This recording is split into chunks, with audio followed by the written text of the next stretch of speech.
अब तक आपने देखा, गुरुजी शंकर और मंजरी को बताते हैं कि विनायक की कुंडली में मृत्यु तुल्य योग है, जिसके कारण विनायक पर बार बार जानलेवा हमले हो रहे हैं। जिसका उपाय ये है कि अगर आने वाले 6 दिनों में विनायक की शादी एक अखंड सौभाग्यवती कन्या से हो जाती है तो उसकी जान बच सकती है। आखिरकार मंजरी वैभवी को विनायक के लिए चुनती है। विन राजी हो जाता है, पर शादी के दौरान रिद्धि को वैभवी की नकली कुंडली के बारे में पता चलता है। गुरुजी तो यहाँ यज्ञ कर रहे हैं, लेकिन इस वक्त बीनू की जिंदगी सिर्फ गुरुजी ही बचा सकते हैं। ठहरो, ये शादी नहीं हो सकती।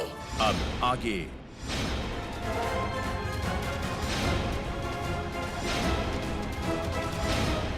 रोक दो ये शादी नहीं हो सकती।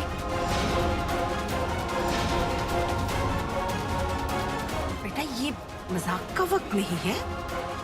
इस तरह से फेरों को बीच में रोकना अशुभ होता है। विनायक, सातवां फेरा पूरा कर लो। चलो आओ, जल्दी से। यजमान, शुभ मुहूर्त निकला जा रहा है।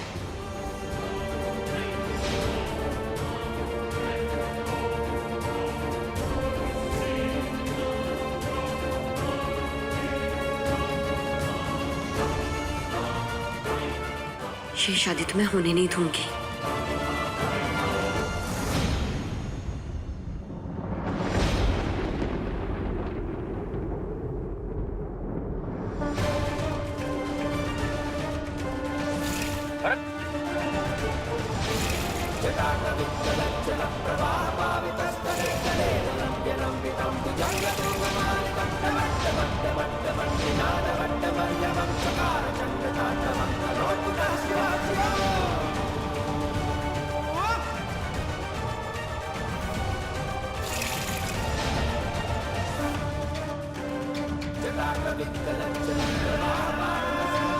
बहन, ये क्या नौटंकी? बस तू तमाशा देखती जा।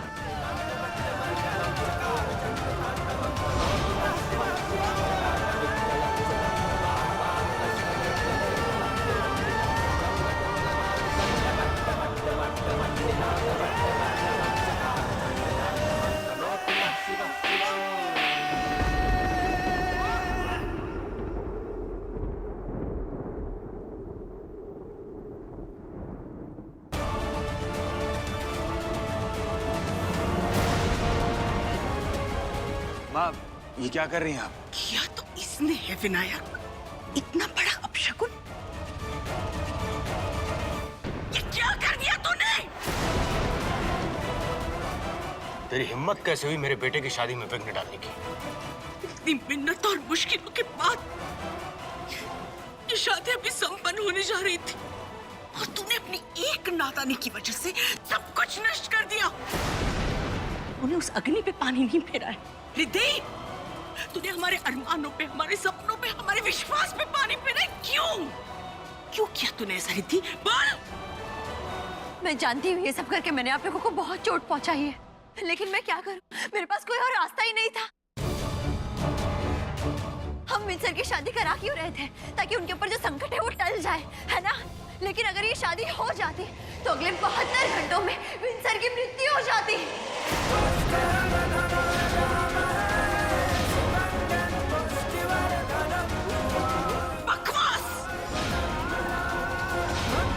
बकवास कर रही है ना तू? हाँ? ये लड़की सरासर झूठ बोल रही है। अरे मेरी बेटी की कुंडली में तो अखंड सौभाग्यवती होने का योग है। अरे आपने तो इसकी कुंडली अपने गुरुजी को भी तो दिखाई थी ना, उन्होंने भी तो यही कहा था। फिर इस लड़की को मेरी बेटी से क्या दुश्मनी जो इतना बड़ा स्वांग रचा? माँ ने कई बार मुझसे कहा कि इस रिद्धि से बच के रहो, लेकिन मैंने माँ की एक नहीं सुनी। माँ को हमेशा से इसके इरादों पर शक था और देखो, उनका शक आज यकीन में बदल गया। अरे ये रिद्धि तो कभी भी नहीं चाहती थी कि मेरी विंजी से शादी हो, क्योंकि मन ही मन तो ये विंजी को चाहती है।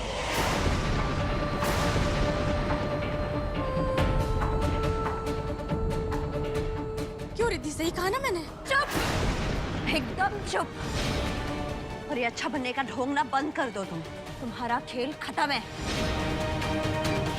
मैम प्लीज सर, मेरा यकीन कीजिए, ये माँ बेटी जैसा दिखा रही है वैसे बिल्कुल भी नहीं है। और इसकी कुंडली एक और शब्द नहीं। प्राची, जी चाचा जी। इसे घर के बाहर फेंक दिया। और हाँ, आज के बाद अपना चेहरा मुझे दिखाना नहीं। जाओ। आप लोग मेरी बात समझने की कोशिश क्यों नहीं कर रहे? विंसर की अगर शादी हो जाएगी तो हम उन्हें मौत के करीब ढकेल देंगे। प्लीज आप लोग मेरी बात सुनिए।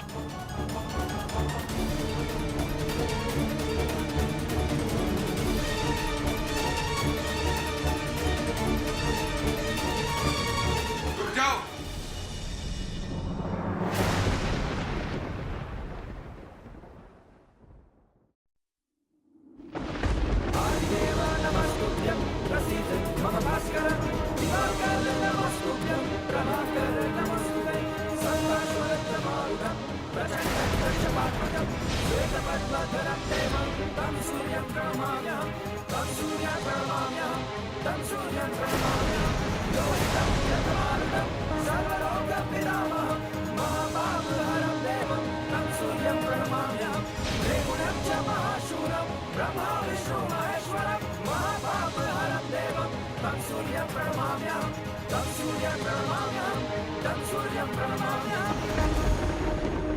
प्रणाम गुरुजी। इस बच्ची ने कोई अपशगुन नहीं किया, बल्कि एक बहुत बड़ा अनर्थ होने से रोक लिया।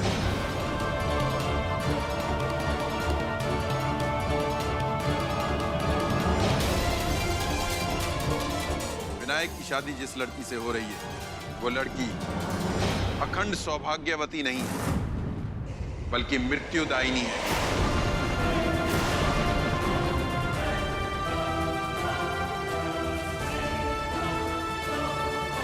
इस लड़की की कुंडली में अमावस्या योग है।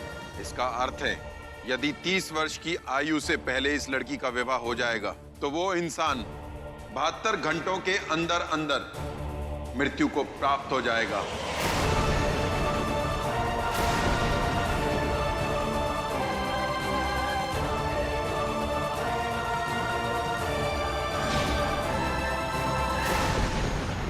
गुरुजी, आपको जरूर कोई गलतफहमी हुई है। लेकिन गुरुजी, आपने तो वैभवी की कुंडली तब देखी थी ना, तब तो सब कुछ ठीक था। हाँ, लेकिन उस समय जो कुंडली हमें भेजी गई थी वो नकली थी।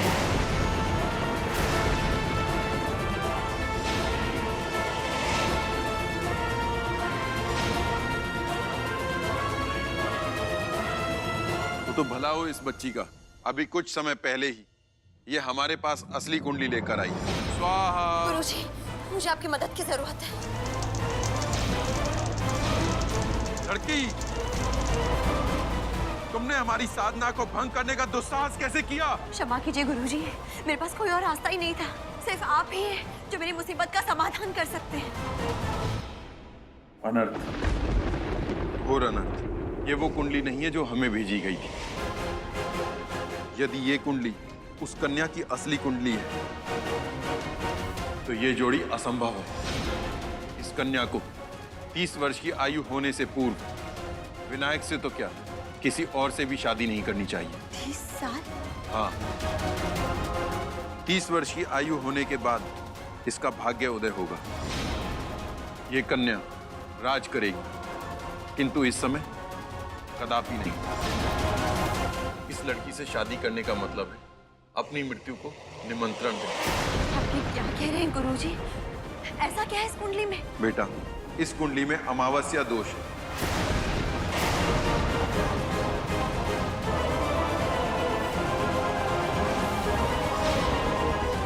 यदि ये समय पर हमारे पास ना आती और ये शादी ना रोकती तो आज आप विनायक को हमेशा हमेशा के लिए खो देते।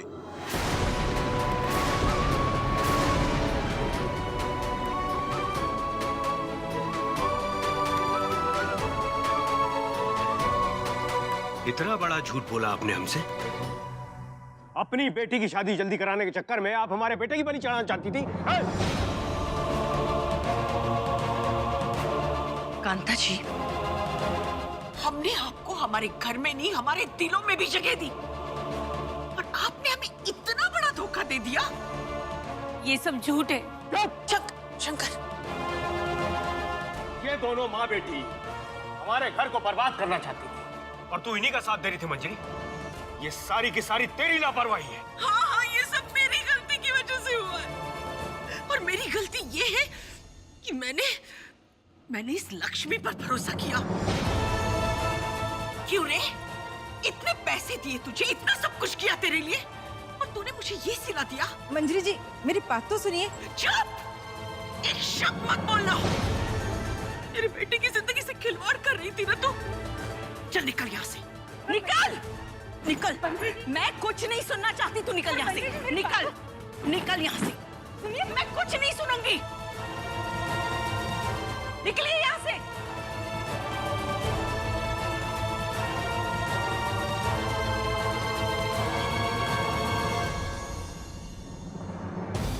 और तुम दोनों अभी तक यहीं खड़ी हो? बेशर्म, चलो निकलो यहाँ से, नहीं तो पुलिस निपटेगी तुम दोनों से। निकलो।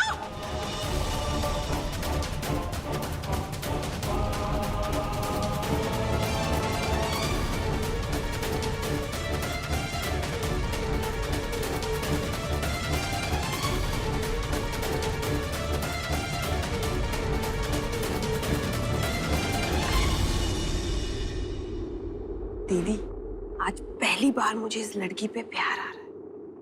क्या सही काम किया है ना इस लड़की ने? रिद्धि, बेटा मुझे माफ कर दे। तू तो यहाँ सब कुछ ठीक करने आई थी, और मैंने तुझ पर ही शक किया। नहीं मैम, ये आप क्या कर रही हैं? आपकी जगह अगर कोई और भी होता तो वो यही करता। नहीं बेटा, मैं तुझे थैंक यू बोल के तेरा कद छोटा नहीं करना चाहता हूँ बस। लेकिन हाँ, बस एक बात बोलना चाहूंगा कि हो सके तो मुझे माफ कर देना। नहीं सर, नहीं।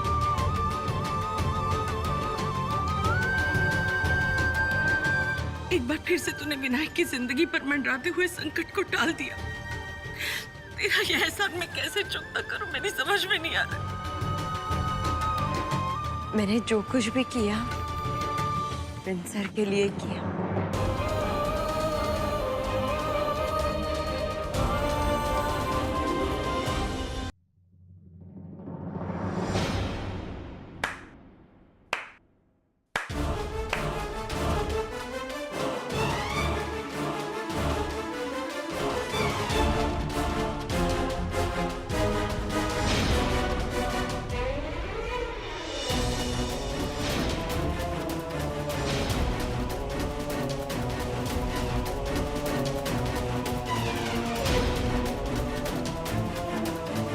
वाह, क्या बात है, क्या सीन है नहीं? एकदम ब्लॉकबस्टर फिल्म के क्लाइमेक्स जैसा। विनायक, ये तू क्या कह रहा है बड़ा?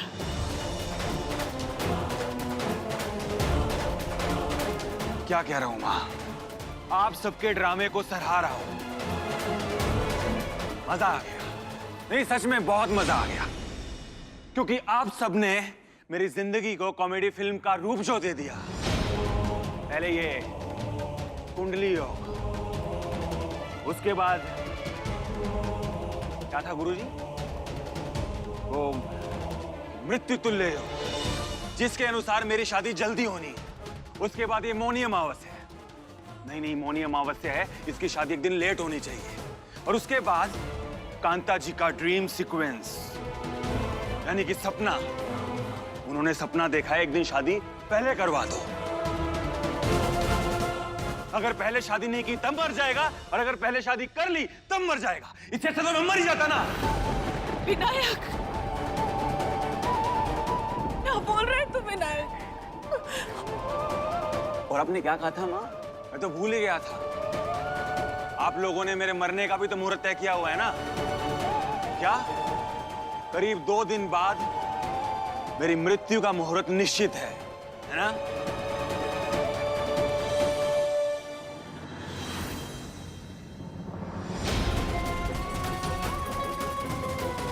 मिस सिन्हा, आप एक काम कीजिए, आप जाइए और ग्रह नक्षत्रों की ना जासूसी करना शुरू कर दीजिए। क्या पता वो आपकी बात मान जाएं और मेरी मृत्यु टल जाए। नहीं, अगर वो आपकी बात नहीं मानेंगे तो आप उनसे इतना पूछ लीजिएगा कि मेरी मृत्यु कैसे होगी। हार्ट अटैक से होगी या एक्सीडेंट से होगी, ये तो कर सकती है ना आप, या फिर कोई और तरीका है। जाइए ना, जाके पता कीजिए। बेटा ऐसी कोई बात। बस, अब बहुत हो गया। अब कुछ भी नहीं।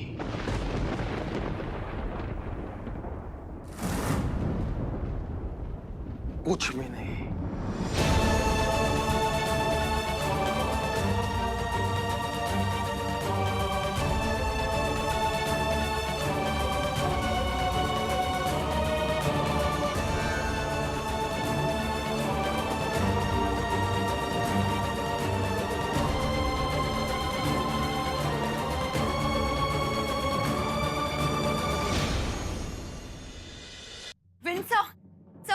मेरी बात सुनिए सर, मेरी बात सुनिए सर, मेरी बात सुनिए।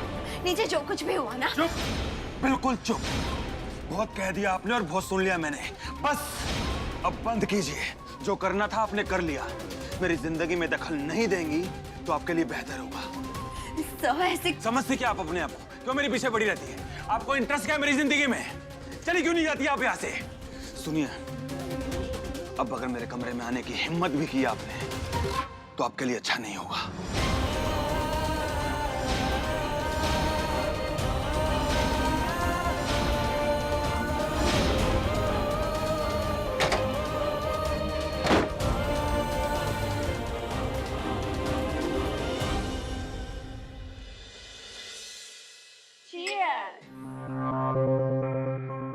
ये माता रानी भी ना हम गरीबों के ही साथ है।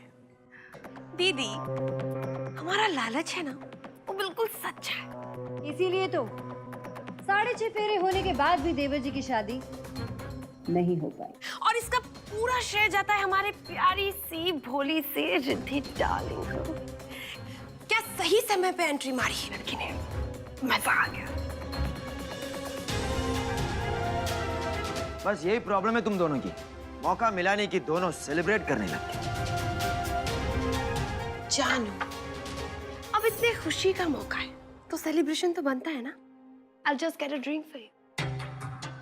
और वैसे भी अगर हमारे प्यारे देवर जी की शादी वैभवी से हो जाती तो वो 72 घंटे के अंदर वहाँ ऊपर पहुँच जाते। सारी प्रॉपर्टी उस मक्कार वैभवी के नाम हो जाती। सिर्फ 2 दिन की ही तो बात है। अब हम अखंड सौभाग्यवती कन्या 2 दिन में कहाँ से लाएंगे? ओ मेरी बेवकूफों की सरदार, तुम्हें क्या लगता है? नहीं, तुम्हें क्या लगता है कि चाचा चाची जी इतनी जल्दी हार मान जाएंगे? हाँ, है ना? कभी नहीं। उनके पास अभी भी 2 दिन बाकी है और जहाँ तक मैं उन्हें जानता हूँ वो कुछ ना कुछ तो कर ही लेंगे। वैसे प्लान तो मैंने बना लिया है, बस अब कैसे भी करके मुझे इसे ठीक से एग्जीक्यूट करना है। एक और फ्लॉप प्लान। सुन, थोड़ा कम बोल, हाँ? और जो मैं भी कह रहा हूँ ना, वो ध्यान से सुन। करना क्या है? करना ये है मेरी जान कि आज शाम 7 बजे तुम्हें उस रिद्धि मैडम को विन के आसपास भटकने भी नहीं देना है। और भाभी जी, दूसरी बात, ये आपकी जिम्मेदारी है कि आज चाचा चाची जी अपने कमरे से बाहर ना निकले। बाकी जो भी करना है वो तो मैं कर ही लूंगा।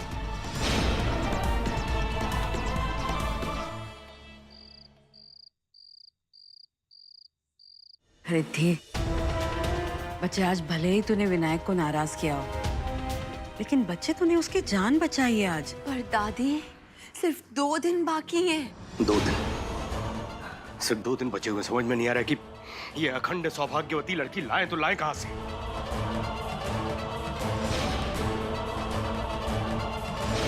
अब 2 दिनों में ऐसी लड़की मिलना तो नामुमकिन है ना।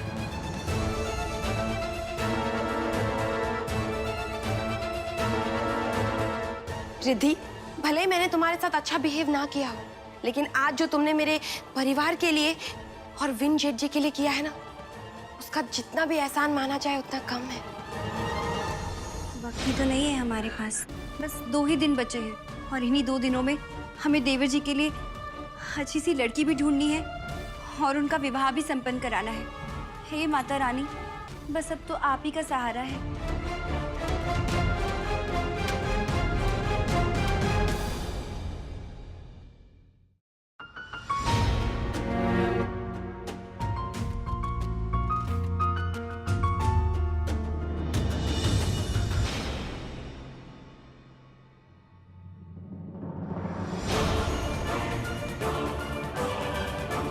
दुनिया चाहे इधर की उधर हो जाए, लेकिन मेरा भाई अपना वर्कआउट कभी मिस नहीं करता। एक सलाह देना चाहूंगा भाई, वक्त की इतनी पाबंदी है ना, ठीक नहीं है। क्या है ना कि कभी कभी भारी पड़ सकती है।